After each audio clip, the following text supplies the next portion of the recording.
Why Mary Mapes' story?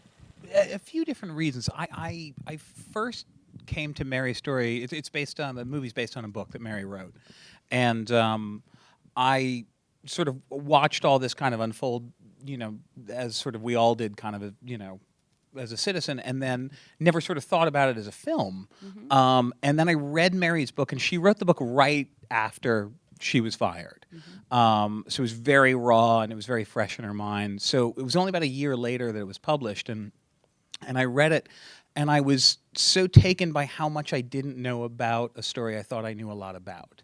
And I loved the idea of going behind the curtain of how stories like this are made, and was also just very, very taken by her as a character and as a person. And then I went down to Texas and I spent some time with her, and she's so funny and so honest and so human, and I just sort of fell in love with the idea of telling this story through her eyes. Brad, you guys were interested in Mary, but you had to actually persuade Mary. This was not the sort of greatest moment in her life that you've chosen to portray on screen. So what was that task of talking her into allowing you to make this film?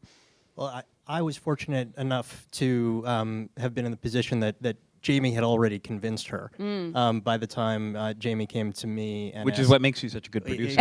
Listen, it is the best partner anyone could Yeah. ask for, exactly. No, but I did then, once I got involved, and Jamie and I both also started talking to Dan and Mary. And yeah, it's a very difficult thing to ask someone for their blessing to tell a story and dramatize on a huge screen what is, in fact, one of the most probably painful periods in their professional lives. I think in some ways they probably didn't believe this was ever going to actually happen, so it was likely tempered by that in some respect. But no, I think it was a great testament to Jamie and the work that he did and the passion as a storyteller and a filmmaker to say this is how I see the story and how I see the movie. How is Mary Mapes doing? She's good. Yeah, what's actually, she up to? Which is not something I really could have said for the last 9 years. So that's sort of nice to be able to say.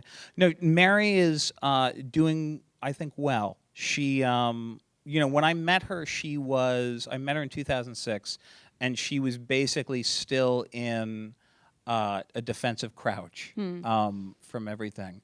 And she never went back to journalism. And I don't think ever could have if she'd wanted to, and probably didn't want to. She did some work on documentaries, and she did some ghost writing, because she couldn't, put her real name on stuff. But she's doing really well, and I've gotten to see her sort of throughout this process, kind of going around with the film, and it's nice to see. We when we were in New York City, she came, and the first time I went to New York with her is we went to meet some former CBS colleagues, and watching her sort of walk around with her, sort of head down and her shoulders slumped, was very, very different from seeing her walk into the premiere for the film, which was across from Black Rock, by the way, crazily. And she walked in head high and comfortable and confident, and it was nice to see her that way.